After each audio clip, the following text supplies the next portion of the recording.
मुझे ज्ञान देने की बात कर रहे हैं। हे प्रभु, आप सब कुछ जनाने वाले हैं, फिर भी आप मुझसे कह रहे हैं। लेकिन जब आपने कहा है तो जरूर ऐसा होगा। तो उसी समय भीष्म पितामह पांचों पांडवों को उपदेश देते हैं कि हे पांडव पुत्र, तुम एक राजा हो और राजा को ज्यादा आलसी नहीं होना चाहिए। हे पुत्रों, राजा को ज्यादा आलसी नहीं होना चाहिए और राजा का कर्तव्य है कि ज्यादा धन कमाएं और धन कमाकर प्रजा में लगाएं और प्रजा में नहीं, आधा धन सत्प्रयोग में लगाएं, धर्म में लगाएं, ज्ञान यज्ञ में लगाएं, मंदिर निर्माण हो रहा हो वहां लगाएं। जब ऐसा उपदेश पांचों पांडवों को दिया और इसके बाद प्रभु पांचों पांडवों को उपदेश देते हैं कि हे युधिष्ठिर जी, हे अर्जुन, हे भीम, हे नकुल सहदेव, आज मैं तुम्हें उपदेश देता हूं कि तुम्हें कभी भी पाप हुए देखना नहीं चाहिए। हे अर्जुन, तुम्हारे सामने यदि कोई पाप हो रहा हो, अत्याचार हो रहा हो, तो उसे कभी नहीं देखना चाहिए। हे अर्जुन, यदि तुम में कोई सामर्थ्य है तो उस अत्याचार को रोको। इतना उपदेश भीष्म पितामह दे रहे थे। उसी बीच में द्रौपदी खड़ी थी। द्रौपदी जोर से हंसने लगी। जब जोर से हंसने लगी तो भीष्म पितामह ने कहा कि हे पुत्री, मैं उपदेश दे रहा हूं और तुम्हें हंसी आ गई। द्रौपदी ने हाथ जोड़कर कहा कि हे भीष्म पितामह, आज तो आप कह रहे हैं कि नेत्रों के सामने, हमारे सामने पाप होते हुए नहीं देखना चाहिए, तो हे भीष्म पितामह, आपने वो पाप क्यों किया? कौन सा पाप?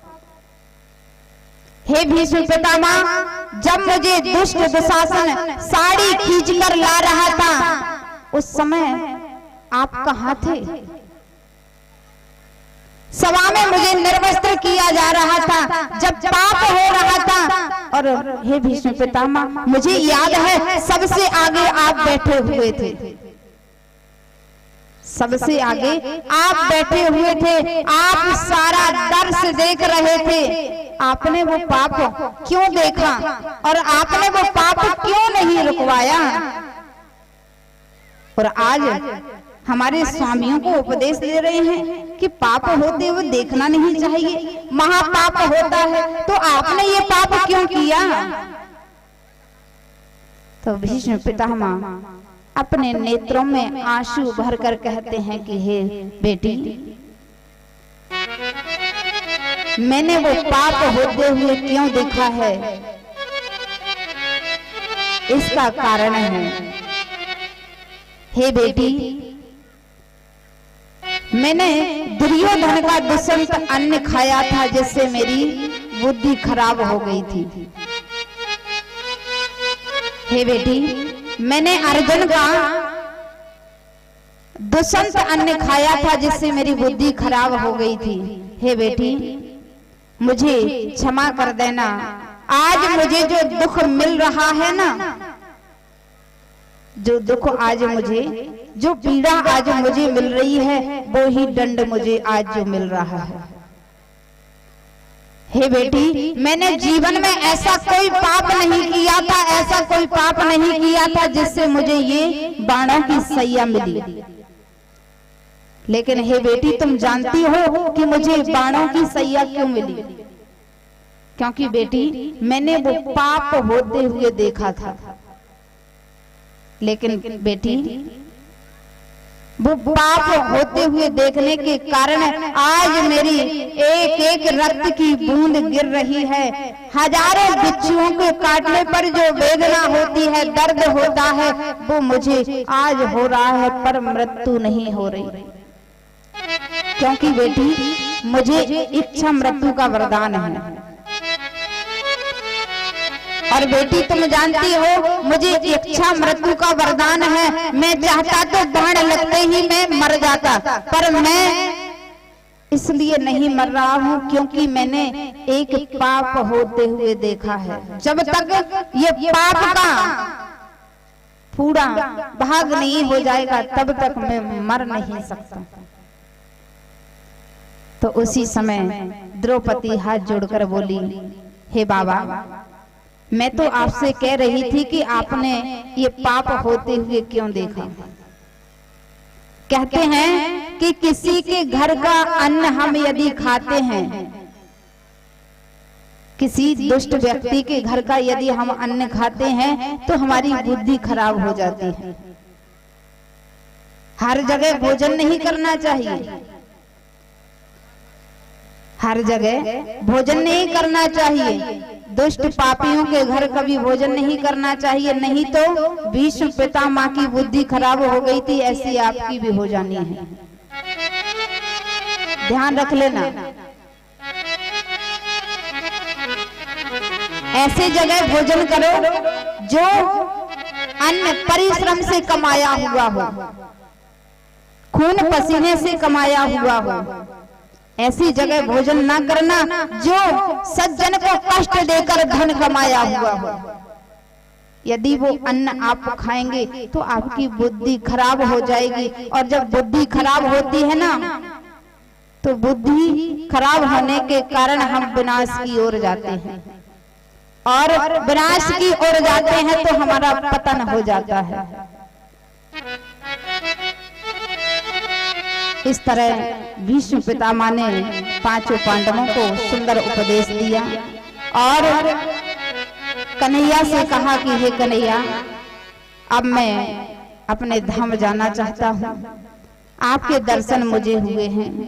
उसी समय भीष्म पितामह कन्हैया को निहारते हुए अपने स्वर्ग धाम पहुंचे। इधर प्रभु भीष्म पितामह को मुक्ति दिलाने के बाद अपने द्वारका पहुंचे। द्वारका में पहुंचने के बाद प्रभु को सूचना मिली कि मैंने जिस बालक की प्राण रक्षा की थी, आज उस बालक ने हस्तिनापुर में जन्म ले लिया। उस बालक ने जन्म ले लिया, लेकिन उस बालक ने जब जन्म लिया ना महाराज, जन्म लेते ही चारों ओर नजर डालकर देखने लगा। युधिष्ठिर जी ने गर्गाचार्य से कहा कि हे गुरुदेव, मेरे कुल में ऐसा कभी बालक नहीं हुआ जो जन्म लेते ही चारों ओर देखने लगे। हे गुरुदेव, ये बालक चारों ओर क्या देख रहा है? गर्गाचार्य ने कहा कि हे युधिष्ठिर जी, ये बालक देख रहा है कि जिसने मेरी प्राण रक्षा गर्भ में जाकर की है, वो इस भीड़ में कहाँ छुपा हुआ है, इस भीड़ में कहाँ छुप कर बैठा है। उसी समय प्रभु को सूचना पहुंचाई कि जिस बालक की तुमने प्राण रक्षा की, उस बालक ने जन्म ले लिया, और वो बालक ऐसा चारों तरफ देखता है और रुदन करता है। उसी समय प्रभु आए और उस बालक को गोदी में लिया और मस्तक पर हाथ फेरा, और प्रभु ने उसका नाम पारीक्षित रख दिया। बोलिए पारीक्षित जी महाराज की जय हो। आइए प्रभु उस बालक को सुंदर आशीर्वाद देकर जाते हैं, और हस्तिनापुर में अर्जुन उन्हें हस्तिनापुर से द्वारका पहुंचाने के लिए श्री अर्जुन जाते हैं।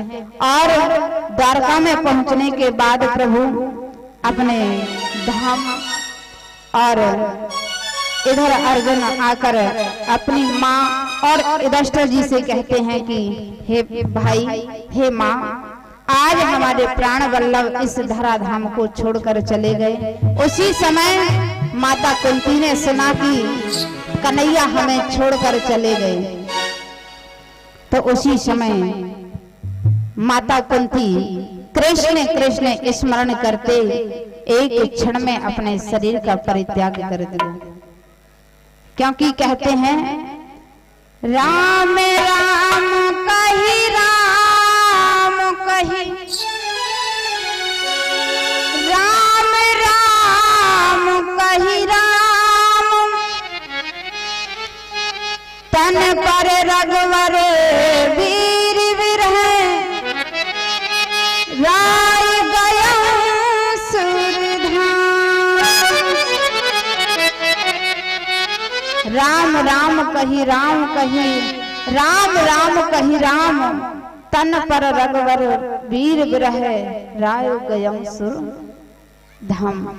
जैसे दशरथ जी ने राम राम स्मरण करते अपने देह का परित्याग कर दिया था, ऐसे ही माता कुंती ने सुना कि मेरे कन्हैया इस धरा धाम को छोड़कर चले गए, तो माता कुंती भी कृष्ण कृष्ण स्मरण किया और एक क्षण में अपने शरीर का परित्याग कर दिया। और इधर पांचों पांडव सोचने लगे कि जब हमारे कन्हैया ही इस पृथ्वी पर नहीं रहे तो हम यहाँ रहकर क्या करेंगे। तो पांचों पांडव भी वन की ओर प्रस्थान करने लगे। प्रस्थान करने लगे उसी समय वो छोटा बालक आया जिसका नाम पारिचित है। पारिचित आकर बोला, बाबा आप सभी मुझे छोड़कर कहाँ जा रहे हैं, मैं कैसे रहूंगा इस राज में। तो युधिष्ठिर जी ने कहा कि हे पुत्र, अब हम इस धराधाम को छोड़कर जा रहे हैं। हे पुत्र, मैं तुम्हें शिक्षा देता हूं, तुम अपने जीवन में 3 बातों को याद रखना। हे परीक्षित, तुम्हें 3 बातों को जीवन में याद रखना है। जो भी 3 बातों का याद रखता है उसके जीवन में कभी कष्ट नहीं आता। उस परीक्षित ने कहा कि हे बाबा 3 बातें क्या है जिसका मुझे पालन करना है। युधिष्ठिर जी ने कहा कि हे परीक्षित, तुम हमेशा अतिथियों का सत्कार करते रहना, द्वार पर कोई भूखा नहीं लौटे ऐसा प्रयास हमेशा रखना कि कोई भी हमारे द्वार से भूखा ना जाए। अतिथि की सेवा करना, संत की सेवा करना हे पुत्र। और दूसरी बात है कि यदि शत्रु भी शरण में आ जाए तो उसे क्षमा कर देना। और तीसरी बात है कि गौ माता की सेवा करना। इतना उपदेश देकर पांचों पांडव वन की ओर प्रस्थान कर गए और वन में कुछ समय तक उन्होंने तपस्या की और तपस्या करने के बाद पुनः अपने अपने धाम चले गए। उस बालक को जो शिक्षा देकर गए उसी का वो जीवन में पालन करते रहे। राजा परीक्षित जी महाराज का विवाह हुआ। विवाह होने के बाद उनके 3 पुत्र हुए। बड़े का नाम था जन्मेजय। और शास्त्रों में लिखा है, श्री सूत जी महाराज कहते हैं कि राजा परीक्षित ऐसे धर्मात्मा पुरुष थे, ऐसे धर्मात्मा पुरुष कि हर समय संतों की सेवा में लगे रहते, ब्राह्मणों की सेवा में लगे रहते, गौ माता की सेवा करते रहते।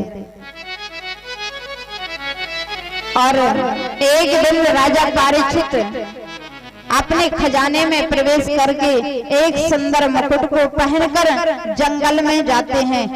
उन्हें ऐसा लगा कि आज मैं जाकर संतों के आश्रम में सत्संग करूंगा, ज्ञान प्राप्त करूंगा।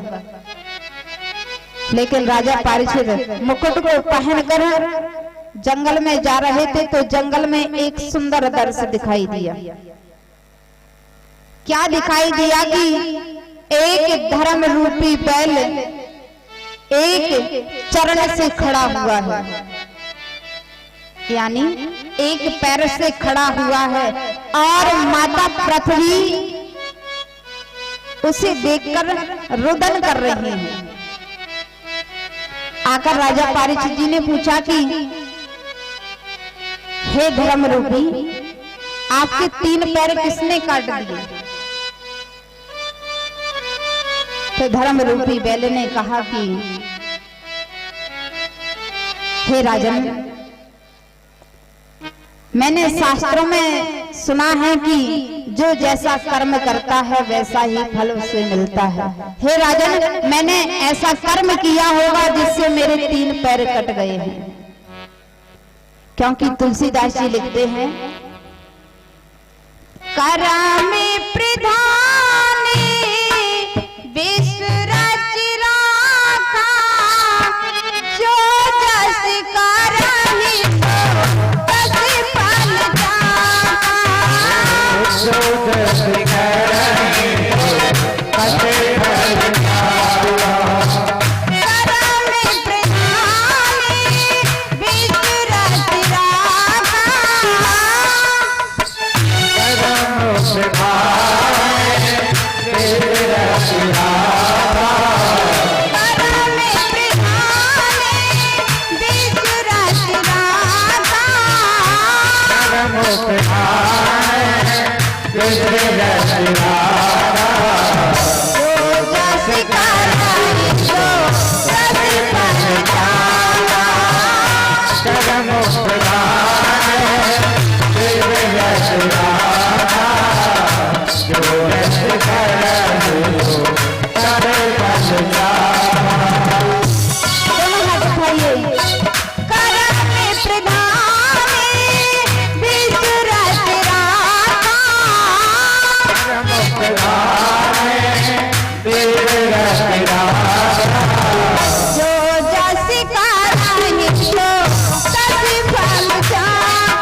चौपाई में सुंदर बात कही है।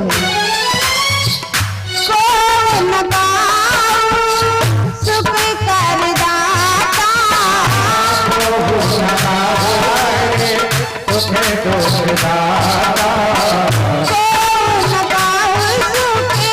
सुख कर दाता, निज कृत कर्म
करम प्रधान विश्व रच राखा, जो जस करहि सो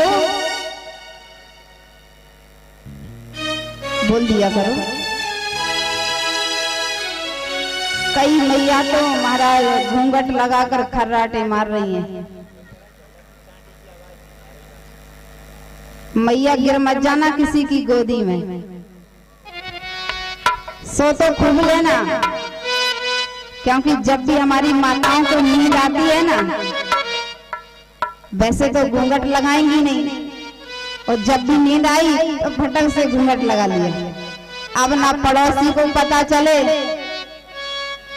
किसी को भी पता ना चले, ना व्यास जी को पता चले कि ये कथा सुन रही है। और महाराज जी कई कई माता तो क्या करती हैं, ऐसी समाधि लगाकर बैठती हैं, पड़ोसी जाने क्या कितने ध्यान से मगन होकर कथा सुन रही है, और यहाँ पता ही नहीं कि अंदर क्या है। देखो हमारी कई मैया तो इतना लंबा लंबा घूंघट लगाए, पक्का जरूर सो रही होंगी, तभी ही घूंघट लगा हुआ है। अब हमारे भाई जो है ना, वो घूंघट तो लगा नहीं सकते, बेचारे बैठे रहते हैं, कथा सुनते रहते हैं। अब यदि ये सोएंगे तो हम इनसे कहेंगे क्यों भैया सो रहे हो कथा में। अब इधर तो इनके पास तो घूंघट है, जब भी नींद आई तो फटक से घूंघट लगा लेती। मेरी मैया ध्यान रखना, सोना नहीं। इधर राजा परीक्षित जंगल में पहुंचते हैं और धर्म रूपी बैल से कहते हैं कि तुम्हारे ये 3 पैर किसने काटे। तो धर्म रूपी बैल कहते हैं कि करम प्रधान विश्व रच राखा, जो जसी करहि सो तस फल चाखा। मैंने ऐसा कार्य किया होगा जिससे मेरे 3 चरण कट गए हैं।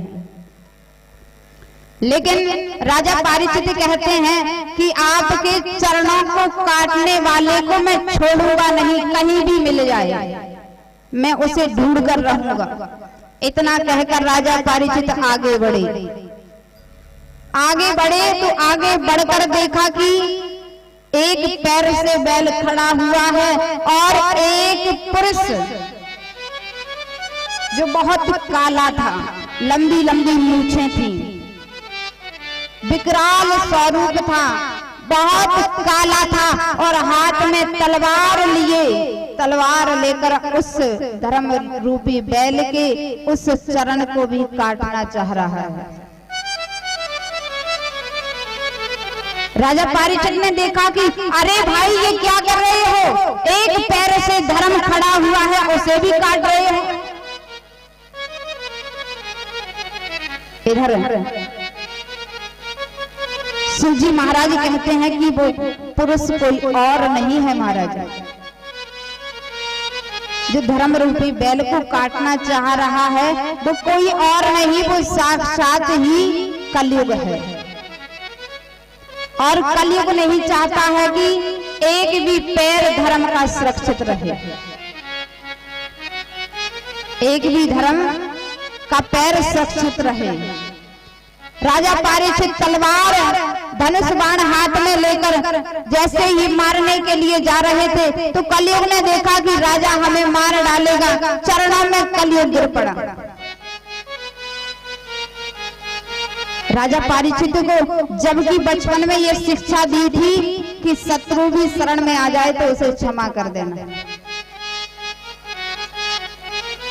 क्योंकि युधिष्ठिर जी जब जा रहे थे तो उपदेश दिया था कि हे पुत्र, यदि कोई शरण में शत्रु भी आ जाए तो उसे क्षमा कर देना।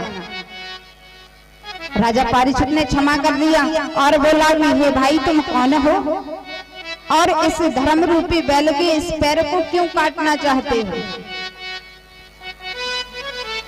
तो उस जो लंबा तगड़ा पुरुष था उसने कहा कि मेरा नाम राजन कलयुग है और अब मेरा राज शुरू होने वाला है।